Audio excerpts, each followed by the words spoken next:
Most visitors get the same advice: take the express train to the central station.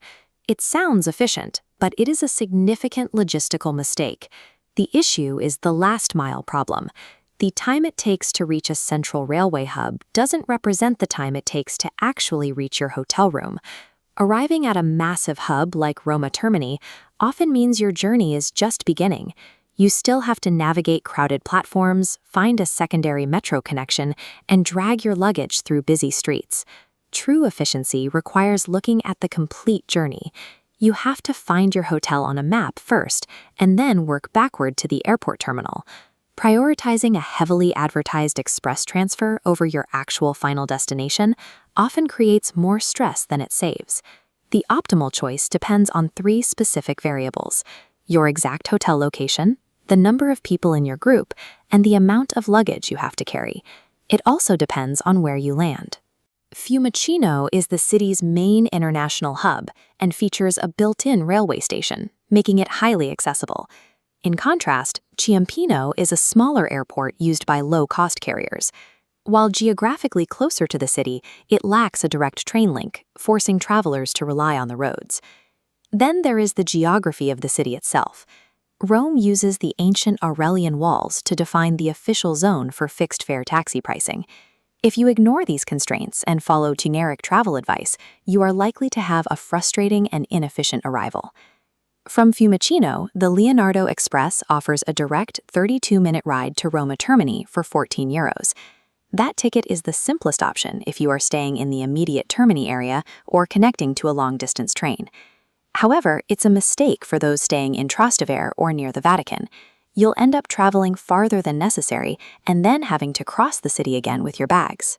This is why many visitors overlook the FL1 Regional Train. The FL1 bypasses Termini entirely. It offers direct stops at Trastevere, Ostiense, and Tiburtina, putting you much closer to those specific neighborhoods. By using this route, you avoid overshooting your destination and having to backtrack through the city with your luggage. For specific areas of Rome, the regional train is actually the fastest way to reach your accommodation. Official white taxis offer a fixed fare of €55 from Fiumicino and €40 from Ciampino to addresses inside the Aurelian Walls. While that's a high cost for a solo traveler, the fare is per vehicle, not per passenger. For a group of 4, a €55 taxi is actually cheaper than buying 4 individual tickets for the Leonardo Express. Beyond the price, the taxi eliminates the need to carry luggage through stations and secures point-to-point transit directly to your hotel door. Always use the official taxi rank outside the terminal and avoid anyone offering private rides inside the arrival hall to ensure you receive the fixed fare.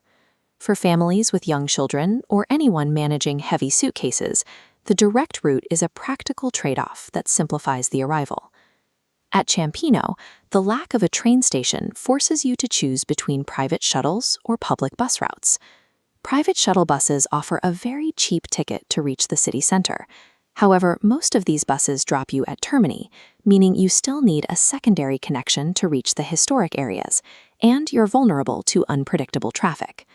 You can also take the 520 or 720 public buses, which connect the airport to Metro Lines A and B. These routes involve moving luggage from a bus to a crowded metro car, and then walking from the station at the other end. This budget option works best for solo travelers with very light luggage who are staying immediately next to a metro station. For most people, saving a few euros on the bus results in hours of physical exertion that can ruin the first day of the trip. To find the right path, shift your focus from the airport gate to your hotel's neighborhood. If you are staying in Trastevere or Ostiense, the FL1 Regional Train is the baseline.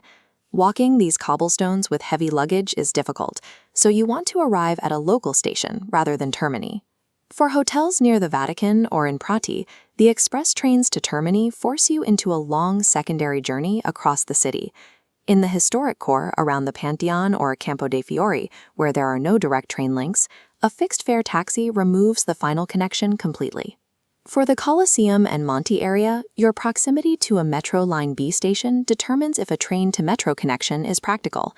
The correct transit choice is always dictated by the microgeography of your hotel, not by marketing claims. Don't just shop for a transfer. Plan a hotel arrival strategy. A cheap or fast ticket is useless if it requires an hour of stressful walking or a secondary cab ride to finish the journey.